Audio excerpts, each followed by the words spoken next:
संजय महापात्रा साहब, मुझे एक चीज बता दीजिए,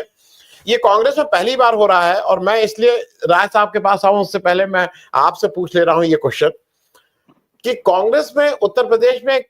डिस्ट्रिक्ट प्रेसिडेंट की सूची निकलती है।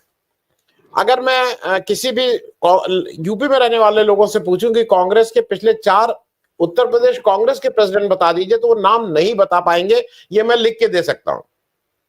नाम नहीं बता पाएंगे। डिस्ट्रिक्ट कांग्रेस प्रेसिडेंट का निकला मार हंगामा इधर उधर कि ये गलत है, उसको है ये फलाना। ये पहली बार देख रहा हूं कि कांग्रेस के अंदर कुछ ये होड़ मची हुई है कि ये अच्छा आदमी नहीं है, बुरा आदमी है, इसको हटाओ, ये उनका आदमी है, इसको कम करो, इसको ज्यादा करो। अगर पेशेंट में कुछ जान आ रही है तभी ये सब हो रहा है, नहीं तो कौन डिस्ट्रिक्ट कांग्रेस कमेटी और कौन यूपीसीसी किसी को क्या पड़ा है। पहली बार ये मैं देख रहा हूं। मैं इसमें भी जरा आपसे एक टिप्पणी लूंगा कि कांग्रेस ने शुरू तो कर दिया, बिहार में भी जब गए नहीं इससे कुछ नहीं होगा, कन्हैया कुमार बिल्कुल नहीं ठीक है, और कन्हैया कुमार, लेकिन कम से कम चर्चा तो है, कन्हैया कुमार कुछ कर रहे हैं, रुके हुए पानी को हिला तो दिया है। इन सारे उसमें आपसे एक टिप्पणी, जो खास करके आप जिस क्षेत्र से आते हैं वहां पे कांग्रेस की एक समय बहुत स्ट्रांग थी, आज कांग्रेस वहां नहीं, वो सत्ता से बाद बेदखल हो गई है। ओवरऑल इस 2 दिन के अधिवेशन से क्या चेंज होने वाला है, महापात्रा साहब? देखिए जी आनंद भाई, पहली बात तो जो है, मैं आपने जो बात कही है उसमें 2 बातें मुझे लगती है कि महत्वपूर्ण है। एक कि कांग्रेस जो है अपने ऑर्गेनाइजेशन के अंदर अगर कुछ तब्दीलियां कर रही तो ये एक सकारात्मक बात है, क्योंकि कांग्रेस के अंदर आज जो सबसे बड़ी बात है कि कांग्रेस का ये जो आपने कहा ना कि कल तक जो है छत्तीसगढ़ के अंदर सरकार थी, आज वही उसी कांग्रेस की स्थिति क्या है। मध्य प्रदेश के अंदर पहले सरकारें थी, उसी कांग्रेस की स्थिति क्या है।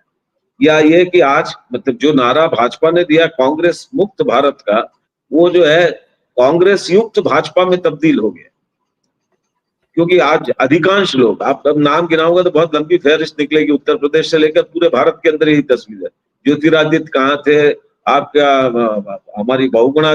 रीता बहुगुणा कहाँ थी, जगदम्बिका पाल जी कहाँ थे, कौन कहाँ, ये बहुत लंबी बात है। तो असली बात यह है, कांग्रेस को यह समझने की आवश्यकता है कि अगर बीजेपी और आरएसएस का मुकाबला करना है तो ये लड़ाई वैचारिकी के आधार पर, विचारधारात्मक, क्योंकि आरएसएस की अपनी एक फिलॉसफी है, एक आइडियोलॉजी है। ये केवल चुनावी लड़ाई नहीं है कि केवल जो है एक सीट में आप हरा दिया या एक जगह चुनाव जीत गए या नहीं गए। अगर ये विचारधारात्मक लड़ाई है तो कांग्रेस को अपनी जड़ों की ओर लौटना पड़ेगा। ये जो चरित्र है कि सत्ता बिन जो है, मतलब जैसे जल बिन मछली तड़पत जाए, तो वैसी जो है सत्ता बिन जो है कांग्रेसी भटकत जाए, और आज सुबह जो है कांग्रेसी है, शाम को भाजपाई है। ये जो चरित्र है, ये चरित्र के अंदर का मूल कारण ही यही है कि कांग्रेस को यह समझना पड़ेगा कि आज के मौजूदा दौर में अगर कांग्रेस ये कह रही है या राहुल गांधी ये कह रहे हैं, या देश के लिए भी ये महत्वपूर्ण बात है कि our constitution is in danger, democracy is under attack, हम जो है या हमारे देश के अंदर जो है हम एक किस्म की तानाशाही की ओर बढ़ रहे हैं, या देश को जो है न्यू फैसिज्म बोलिए, फैसिज्म बोलिए, देश को उस दिशा में ले जाने की अगर कोशिश हो रही है, तो ये लड़ाई विचारधारा के आधार पर लड़ी जाएगी। और अगर ये विचारधारात्मक आधार पर ये लड़ाई लड़ी जानी है तो कांग्रेस को ये समझना पड़ेगा कि गांधी के अंदर, गांधी की विचारों को केवल ऑर्नामेंटल स्वरूप में नहीं, गांधी की जो विचारधारा है उस विचारधारा के अनुरूप पार्टी को ढालना भी पड़ेगा। या पटेल, सरदार वल्लभ भाई, ये जो बात शुरुआत में आपने कही, इंडियन फ्रीडम मूवमेंट में सबसे बड़ी दुर्भाग्य की बात है कि बीजेपी तो जो है वो अंग्रेजों के दलाली करने वाले लोग थे। उन्होंने जो है खून पसीना तो दूर की बात है, उनका कोई कंट्रीब्यूशन ही नहीं। लेकिन फ्रीडम स्ट्रगल के जो सारे आइकॉन थे, उन सारे आइकॉन्स को चुराकर एक को दूसरे के खिलाफ खड़ा करने का वो जो बीजेपी ने कोशिश किया, तो उसमें कांग्रेस को भी यह समझना है कि उनके आइकॉन वो अगर वो हाईजैक कर रहे हैं या एक को दूसरे के खिलाफ लड़ा रहे हैं, तो कांग्रेसियों को ये नहीं मालूम है। अगर आप किसी कांग्रेसी को ये पूछेंगे what is the role of the Pandit Jawaharlal Nehru in freedom struggle, कितने दिन वो जेल के अंदर रहे, तो कांग्रेसी उसका उत्तर नहीं दे पाएंगे। या सरदार वल्लभ भाई पटेल ने जो है आरएसएस को बैन किया, उनका उनके बारे में नजरिया क्या था, या सुभाष चंद्र बोस जी का जो है देश की आजादी के आंदोलन में, ठीक है वो इंडियन नेशनल आर्मी उन्होंने बनाया, उनका रास्ता अलग था, लेकिन नेहरू के बारे में उनका मत क्या था? या हिंदुस्तान के स्वतंत्रता आंदोलन के जो महानायक थे, चाहे भगत सिंह हो, सुखदेव हो, राजगुरु हो, ठीक है, उनका रास्ता जो कुछ भी रहा हो, लेकिन उनके बारे में कांग्रेस की दृष्टि क्या थी? तो बात यह है, विचारधारा आज की परिस्थिति में भाजपा आरएसएस का अगर मुकाबला करना है तो पहली आवश्यकता है, ये लड़ाई वैचारिकी की है, विचारधारा की है। तो कांग्रेस को यह समझना पड़ेगा, विचारधारात्मक लड़ाई में कांग्रेस अगर अपनी विचारधारा के आधार पर अपने रैंक को अगर शिक्षित नहीं कर पाएगी तो ये वैचारिकी की लड़ाई में कांग्रेस बीजेपी आरएसएस का मुकाबला नहीं कर सकती। दूसरी बात कि आरएसएस जो है उसका अपना एक संगठन है, बीजेपी तो केवल मुखौटा है, लड़ाई आरएसएस के खिलाफ है। और आरएसएस जो है एक फैसिस्टिक आइडियोलॉजी के आधार पर काम करने वाली है, जिसका अपना पूरा सांगठनिक ताना बाना है, नेटवर्क है। अगर उसके खिलाफ विचारधारात्मक लड़ाई लड़ते हुए अगर आप अपना संगठनात्मक आधार नहीं बनाएंगे, और ये जो बात है कांग्रेस को ये समझनी पड़ेगी कि ये भैयाकरण जो है, loyalty for the leaders, not for the politics, not for their ideology, ये जो चरित्र है, और उस चरित्र के अंदर अगर बदलाव नहीं होगा, और वो तभी संभव है जब संगठनात्मक स्तर पर भी कांग्रेस के संगठन के अंदर जो सांगठनिक नेतृत्व है उसकी अहमियत दी जाए, और साथ ही साथ उसकी जो लॉयल्टी है वो व्यक्तिगत व्यक्तियों या नेताओं के प्रति नहीं बल्कि विचार के प्रति पैदा हो। उसके लिए संगठनात्मक स्तर पर उनकी संरचना के अंदर बदलाव जरूरी। उस रोशनी में अगर कांग्रेस ये काम करने की दिशा में आगे बढ़ रही है और सही मायने में अगर ईमानदारी से कोई कोशिश हो, तो मुझे लगता है एक सकारात्मक बात। लेकिन मैं दो बात स्पष्ट करना चाहता हूं। पहली बात, कांग्रेस अगर सही मायने में आज के मौजूदा दौर के खतरों को समझकर ये बदलाव या ये परिवर्तन जो आज की सबसे बड़ी जरूरत है, केवल कांग्रेस के लिए नहीं, भारत के अंदर जो जनतांत्रिक जनवादी आंदोलन है या जो सेकुलरिस्ट प्रोग्रेसिव डेमोक्रेटिक फोर्सेस है, जिनके ऊपर ये पूरी जिम्मेदारी है, चाहे उसमें लेफ्ट भी है, कम्युनिस्ट पार्टियां भी है, सीपीएम भी है, जो गैर भाजपा की जो दूसरी राजनीतिक ताकतें हैं, उन सबकी भी उसमें एक बड़ी भूमिका है, जिम्मेदारी है। तो उसमें एक बात कांग्रेस को यह समझने की जरूरत है, कांग्रेस को अपने जो विजन है, आइडियाज है, उस आइडियाज के अंदर ये क्लैरिटी और ज्यादा स्पष्टता के साथ सामने रखनी पड़ेगी। जैसे उसका एक पहलू है, अगर आज आप ये ट्रंप के टैरिफ वॉर के खिलाफ लड़ रहे हैं, आज अगर आप मोदी के इकोनॉमिक विजन जो है इंडियन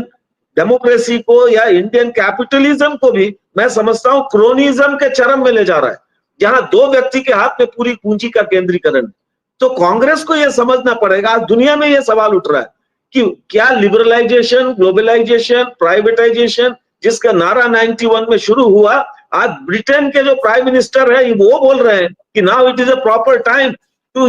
डिमांड डी ग्लोबलाइजेशन। क्यों? क्योंकि वो वैश्वीकरण के नारे का हकीकत पूरी दुनिया के सामने एक्सपोज हो गया। तो कांग्रेस को यह समझना पड़ेगा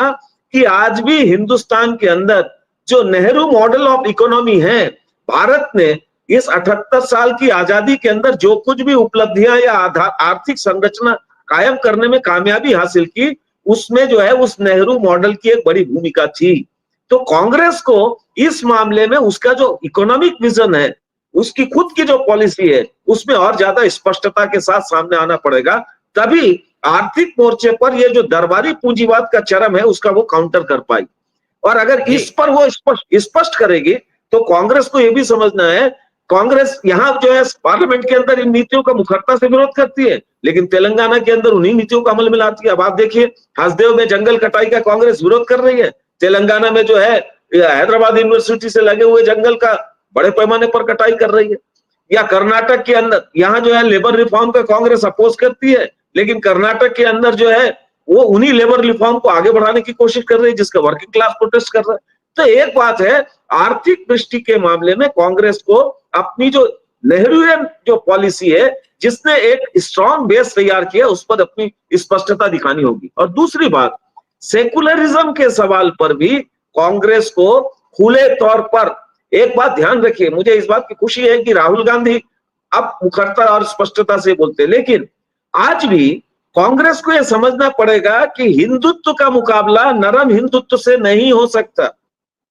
हिंदुत्व की विचारधारा का मुकाबला नरम हिंदुत्व से नहीं हो सकता। तो ये जो बात है कि राहुल गांधी जी को जनेऊ दिखवाओ, ये जो बात है कि राहुल गांधी को मंदिरों में ले जाओ, ये जो बात है कि हम भी उसी के, और जो गलती छत्तीसगढ़ में हुआ, छत्तीसगढ़ के अंदर अयोध्या के राम के वर्सेस कौशल्या के राम बनाने की जो कोशिश हुई, यानी राम ही महत्वपूर्ण है, तो उसका नतीजा क्या हुआ कि बीजेपी ने इस नरम हिंदुत्व का इस्तेमाल करके छत्तीसगढ़ के अंदर इतना जबरदस्त कम्युनल पोलराइजेशन किया। बस्तर के अंदर क्रिश्चियन कम्युनिटी को टारगेट बनाया, कवर्धा के अंदर जो है दो लोग परिवार के बीच के झगड़े को दो कम्युनिटी के बीच में झगड़ा में प्रोपोगेट कर दिया, और उस व्यक्ति को जो जिसके बच्चे को मारा गया उसको जो है एमएलए बना दिया। तो कांग्रेस को यह भी समझना पड़ेगा कि अगर जनतांत्रिक, जनवाद, संविधान, सेकुलरिज्म के मामले में आज अगर हम ये बोल रहे हैं ऑल आर अंडर अटैक, तो फिर हमें यह भी कहना पड़ेगा आरएसएस बीजेपी की हिंदुत्व का मुकाबला नरम हिंदुत्व से नहीं हो सकता। तो कांग्रेस को इस मामले में भी सांप्रदायिकता के सवाल पर भी मुखरता से अपनी स्पष्टता के साथ एक विजन देना पड़ेगा। ठीक है।